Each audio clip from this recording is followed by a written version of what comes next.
ଦିନେ ଗପୁ ତା ସ୍ତ୍ରୀ ରୋଜି କି ପଚାରିଲା, ଆଚ୍ଛା ଗୋଟେ କଥା କହିଲ ଡାର୍ଲିଂ, ତମେ ମୋ ଭିତରେ ଏମିତି କ'ଣ ଦେଖିଲା ଯେ ମୋତେ ବାହା ହେବା ପାଇଁ ରାଜି ହେଇଗଲା? ରୋଜି ସାଙ୍ଗେ ସାଙ୍ଗେ କହିଲା, ତମର ମନେ ଅଛି ଧନ, ବାହାଘର ଆଗରୁ ତମେ ଥରେ ମୋତେ ହୋଟେଲରେ ନେଇକି ପେଲିଥିଲ? ପପୁ ଦାନ୍ତ ଦେଖେଇ କହିଲା, ମନେ ଅଛି ଧନ, ଭଲ କି ମନେ ଅଛି। ସେଦିନକୁ କ'ଣ ମୁଁ କେବେ ଭୁଲି ପାରିବି? ରୋଜି ସେଠୁ କହିଲା, ବାସ୍, ସେଦିନ ତମେ ମୋତେ ପେଲିକି ଯେଉଁ ମଜା ଦେଲ ନା, ତା ଆଗରୁ କୋଉ ଟୋକା ବି ମୋତେ ସେମିତି ମଜା ଦେଇନଥିଲେ, ସେଇଥିପାଇଁ ମୁଁ ରାଜି ହେଇଗଲି।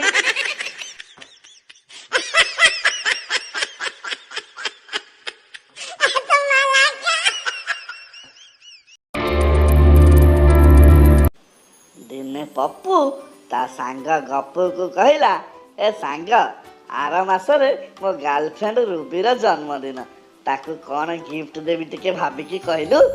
ଗପୁ ସାଙ୍ଗେ ସାଙ୍ଗେ କହିଲା, ତୁ ଆଗ ମୋତେ କହ, ତୋ ଗାର୍ଲଫ୍ରେଣ୍ଡ ଦେଖିବାକୁ କେମିତିକା?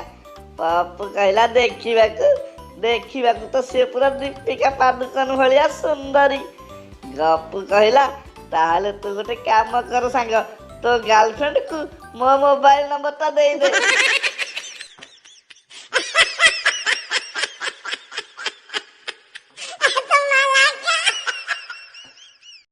ସାଙ୍ଗମାନେ, ମୋ ଚ୍ୟାନେଲରେ ନୂଆ ନୂଆ ଜୋକ୍ ସବୁ ଶୁଣିବା ପାଇଁ ଜମା ଡେରି ନ କରି ଶୀଘ୍ର ମୋ ଚ୍ୟାନେଲକୁ ସବସ୍କ୍ରାଇବ୍ କରି ନିଅନ୍ତୁ। ଆଉ ବେଲ୍ ବଟନକୁ ପ୍ରେସ୍ କରି ନୋଟିଫିକେସନ୍ସ ବି ଅନ୍ କରିଦିଅନ୍ତୁ। ଭିଡ଼ିଓ ଦେଖନ୍ତୁ, ଲାଇକ୍ କରନ୍ତୁ ଆଉ କମେଣ୍ଟ ବି କରନ୍ତୁ। ଥ୍ୟାଙ୍କ ୟୁ ସାଙ୍ଗମାନେ, ନମସ୍କାର।